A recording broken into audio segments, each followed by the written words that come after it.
G'day and welcome to part 2 of my biking paragliding trip to Manila. So I finally got off the dirt and I've hit the bitumen. So now it's just 500 k's of boring highway riding.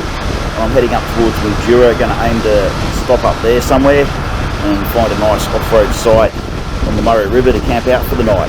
There was a lot of flooding on the river, so we'll see how high the waters are.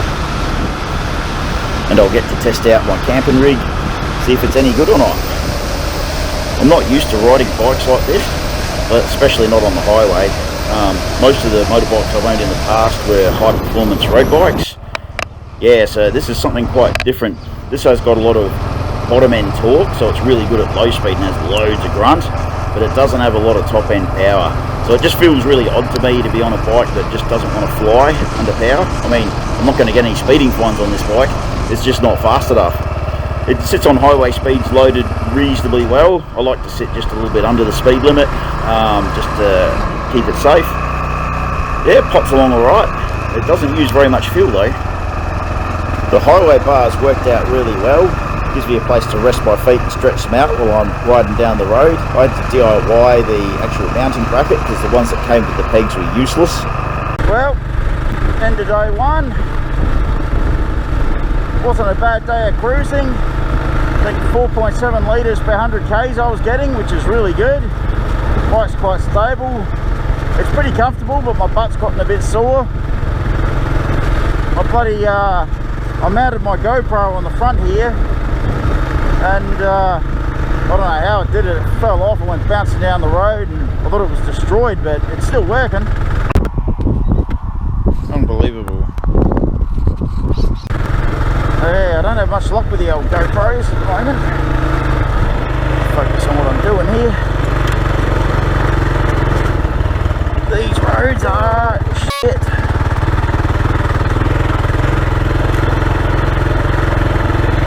Look at these ruts.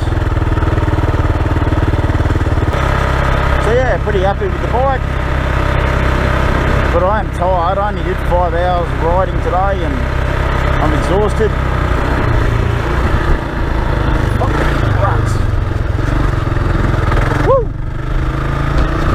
Lost it.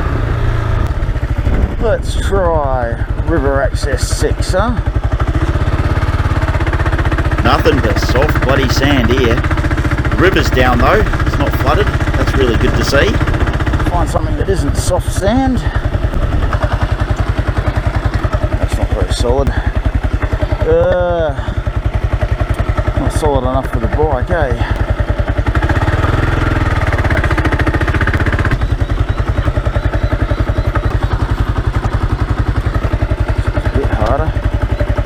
To get up in the morning and see it flipped over. I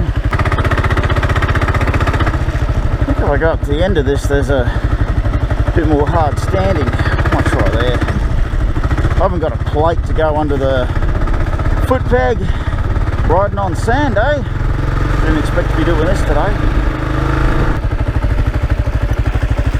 This feels a lot firmer, much more stable for the bike. Yeah, I think I can camp here, so I'll just park up here on the hard stuff and set up over there.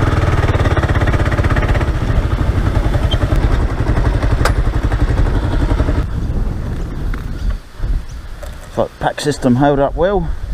Bike feels nice and stable. Yeah.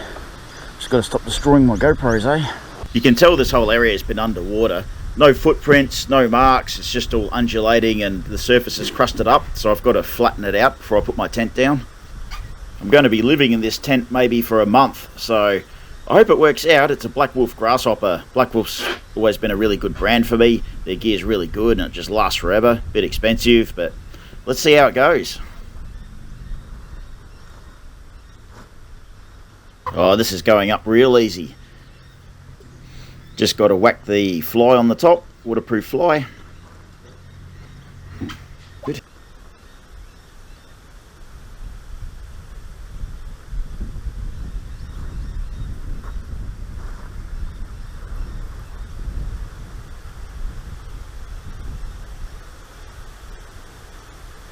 Oh, gorgeous. Heating up. P&M soup.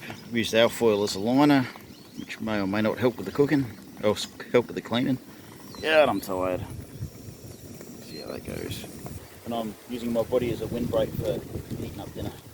Already starting to bubble.